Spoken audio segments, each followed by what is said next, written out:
Hey everybody, Noel Corf here. I just wanted to post a little video. I haven't posted anything on this channel for a while, which I need to post more. I plan to start. But I've always posted stuff about guns on this channel, and I felt the need to post a little video about John Wick 3, Parabellum, which I watched over the weekend, because guns are featured in it. And I really liked the other two John Wick movies, the first one especially. In the second one, I noticed they started to get more into talking about the guns and why he was using the guns and what guns he was using, which I appreciate. I think there should be more of that in movies. You know, it should be used more to tell the story, you know, what kind of gun you're using and the purpose, you know, of why you selected that specific gun. But I I felt like, even though in this movie they go to great lengths to explain exactly like what type of gun he's using and what caliber of ammunition he's using, you know, what they miss the mark really bad. And I'm not sure how that's possible, because they obviously had some kind of weapons expert, you know, a gun expert working on the project, and it's just bad. I probably should have tried to remember a little bit more specifics, but if you know guns and you watch this movie, you'll see a lot of questionable stuff. First, I'm going to talk about the second John Wick movie, which is really where they start in on this kind of misinformation thing, where they start arming him with guns that he probably wouldn't have.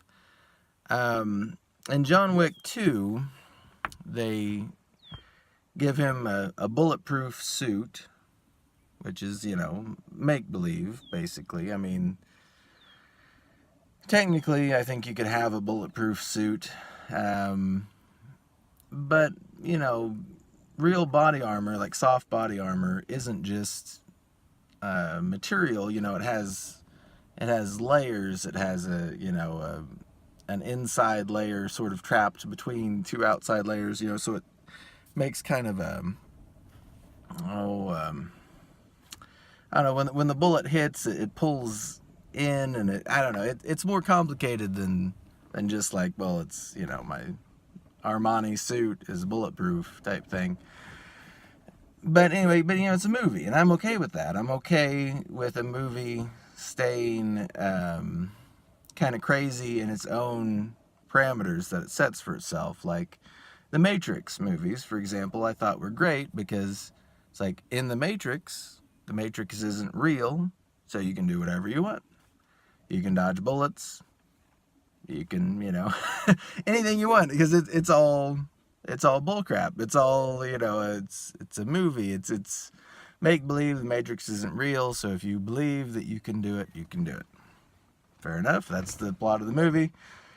It allows them to do lots of things. But in John Wick, they've really tried to give a sense of realism, and failed. And I'm disappointed. So anyway, in the second movie, John Wick goes to a guy that works for the, you know, organization thing that he works for, and he gives him this bulletproof suit, and he gives him some guns, right? And he basically just gives him 9mm and an AR and a shotgun. That's okay. I mean, there's nothing wrong with that. But it gives him kind of like higher end 9mm, like mass produced 9mm handguns that anybody can buy if they have enough money to spend on them. You know what I'm saying?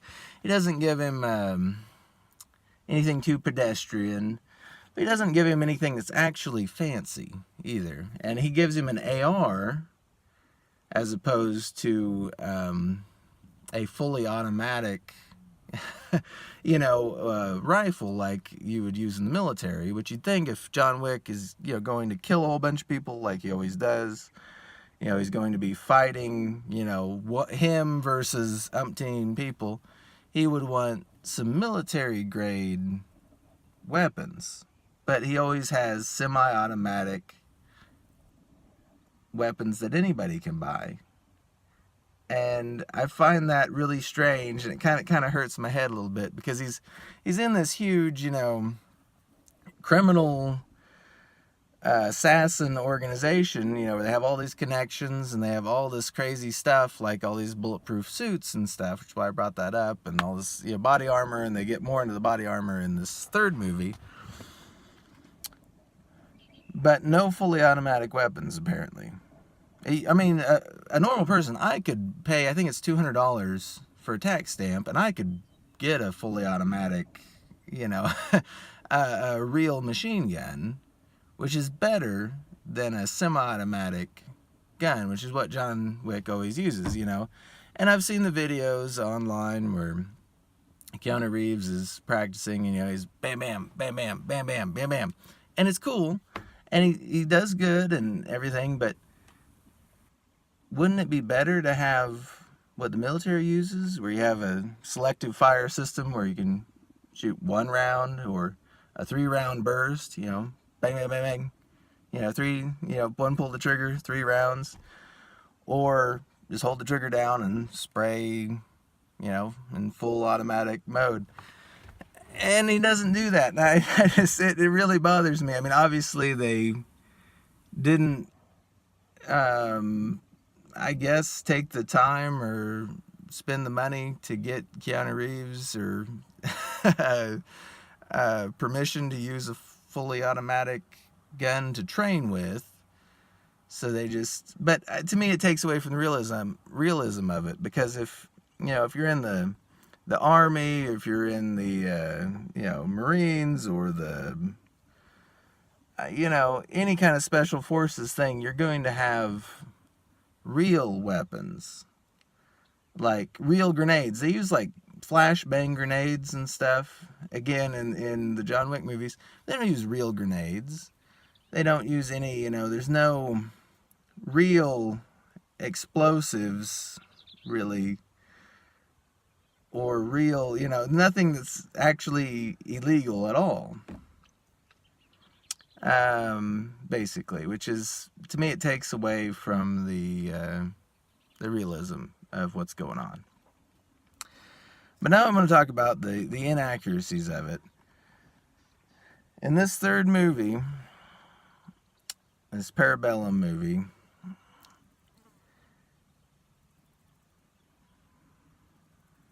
it's toward the end of the movie. They're in the safe, which is all these guns, which they're all really pretty basic guns. A lot of 9mm and, 5.56s.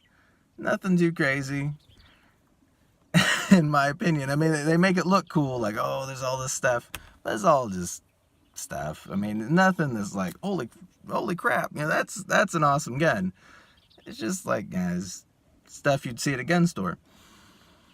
And so the, I don't know, hotel concierge guy or whatever tells him, now these guys that are coming, that we're going to have to fight off, are wearing super body armor. These guys have got good body armor. So you don't want a 9mm, you want this. And I can't remember what he says. I don't think it's made up. But he says, if I remember right, he says it's a 25 grain bullet moving at like 1,800 feet per second or something, and it's going to be better against the body armor than 9mm, which it might be, but the round he shows him looks suspiciously like a 9mm. I don't think it's neck down or anything like that. And I thought, 25 grains is really light. I mean, a 22 long rifle cartridge is either 40 grains or like 36 grains. 25 grains, I mean, that's a really, really light projectile. If it's that big around, I don't think it would have enough energy. I mean, it's not a pointed bullet. You should have a pointed bullet if you're going to try to penetrate body armor. But that's not the cartridge he shows him. So anyway, that's ineffectual. They go out there and he has to shoot these guys like 8 times to kill them because they're wearing body armor. So they go back and they think, well, we need a better gun. Well, hold on just a second. He has his fancy pistol with the fancy cartridge that doesn't work. And he has an AR, which is a rifle cartridge, which is a small pointed bullet that's moving incredibly fast. So you would need some really, really good body armor to stop an actual rifle cartridge like the 5.56.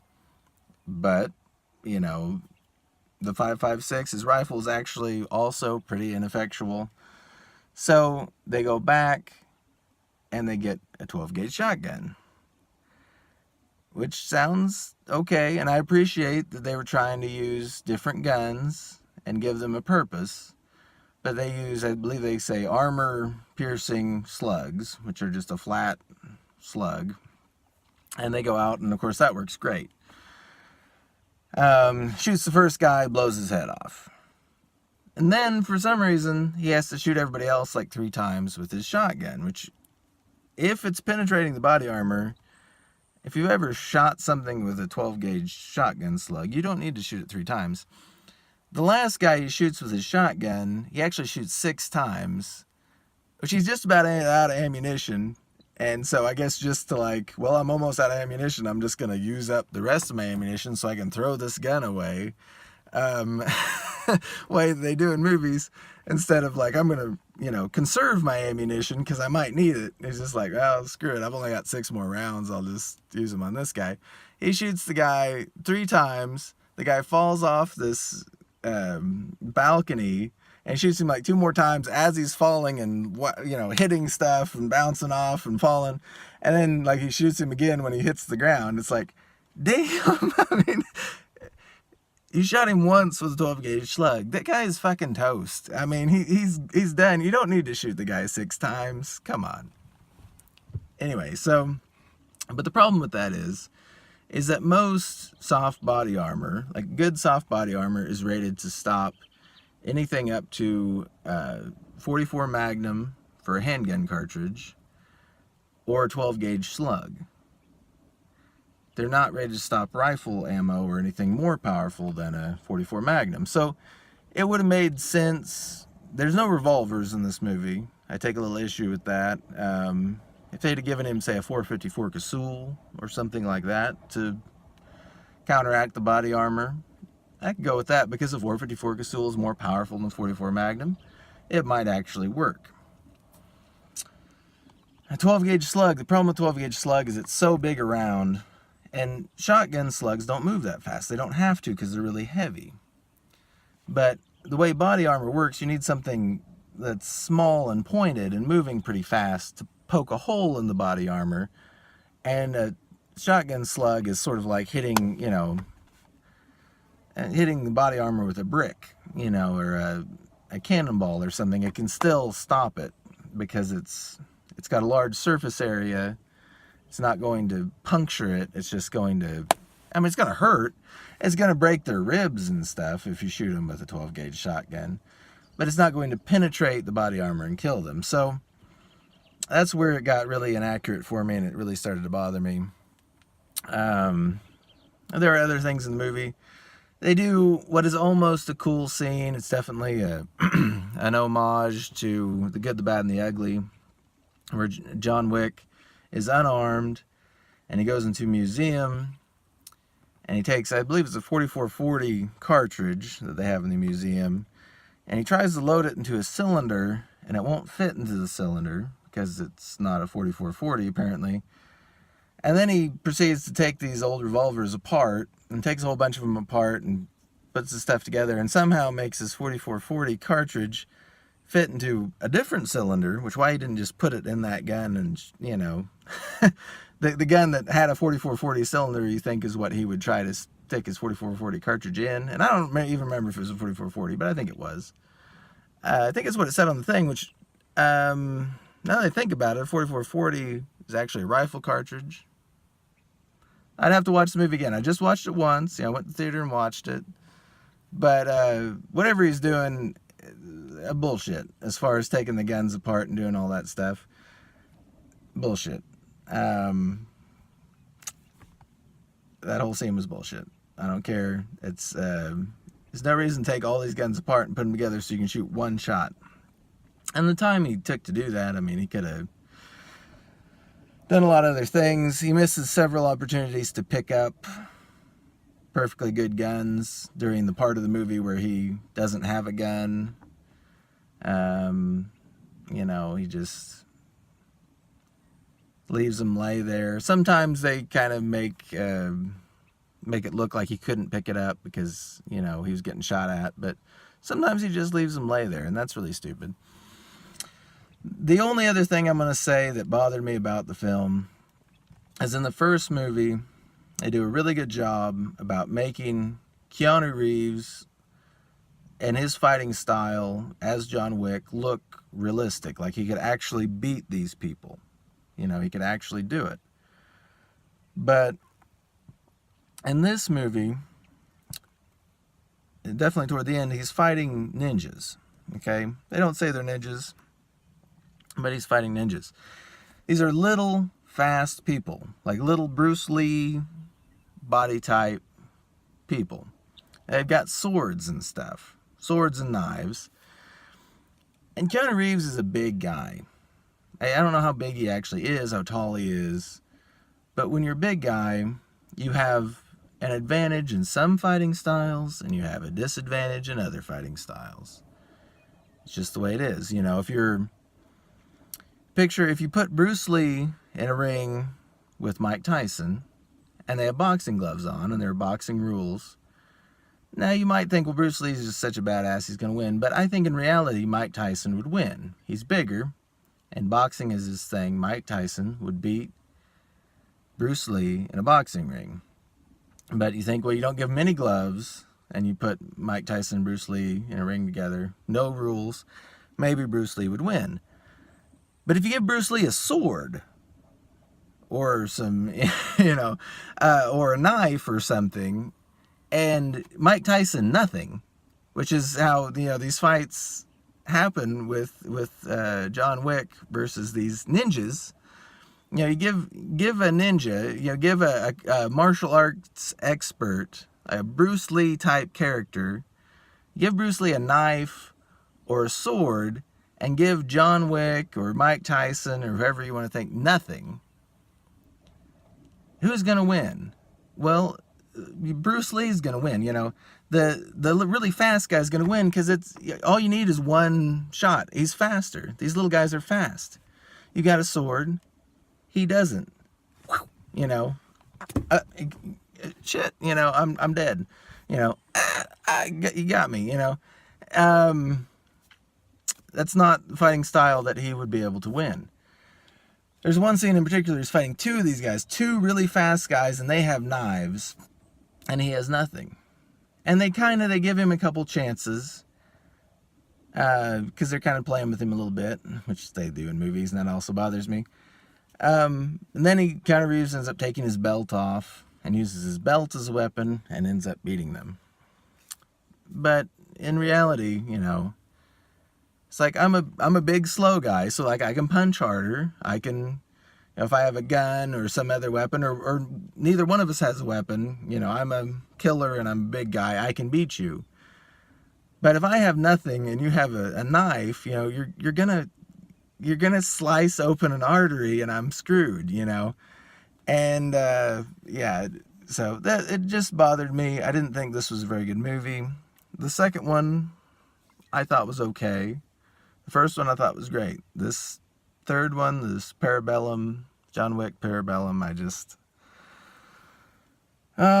it just made my head hurt. And there were other, inaccurate things. It wasn't a bad movie. I mean, I could say a lot of things about pacing and things like that. There's not much plot. I don't really like the direction they're going with the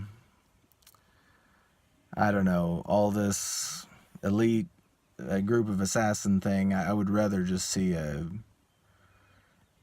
movie based a little more in reality and a little less in this, you know, a made up John Wick world. But obviously that's the direction they're going, is the made up John Wick thing. I didn't think that was the most interesting part of the first movie. The most interesting part was the realistic, you know, fight stuff. And it was interesting that, you know, they kill his dog and his wife just died and he just couldn't take it anymore, you know. And that was interesting. And they need to get back to some of that somehow. But yeah, whoever the weapons expert is in these movies, I'm disappointed. It would have made so much more sense with the shotgun deal. Instead of going to get a 12 gauge shotgun, you know, go get a 308. You know, go get some kind of deer rifle. You know, go get something with, you know, a 30-06 or a. They have ARs, if they're going to stick with ARs, not a fully automatic. They have ARs in 300 Win Mag. You know, go get a 300 Win Mag AR. That'll shoot through the body armor. You know, get something with some real power, you know. If, you know, in your imaginary world, your 5.56 cartridge, your rifle cartridge out of your AR isn't powerful enough to penetrate body armor, get a real rifle cartridge that is, like 308 or up. You know, get a 30 caliber cartridge, you know, and that would have been totally awesome. He could have got the 300 Win Mag AR and just went in there and just, bah, bah, bah, bah. I mean, just, you know, and blew holes in everybody, and that would have been it. You know, think about stuff, guys. 12 gauge shotgun isn't going to work. Not for body armor. I mean, 12 gauge shotguns are awesome, but not for penetrating body armor. Yeah. So, I don't know. Just thought I felt like complaining about the movie. It's not bad. I enjoyed watching it, but they could do better. Like I said, it was just disappointing because it's so rare that they really focus on the type of guns that they're using in these movies. And they actually did it with the movie. They actually focused on the type of gun they're using and explained why they're using it. And they just got it completely wrong. And so I was disappointed. Take it easy. Bye.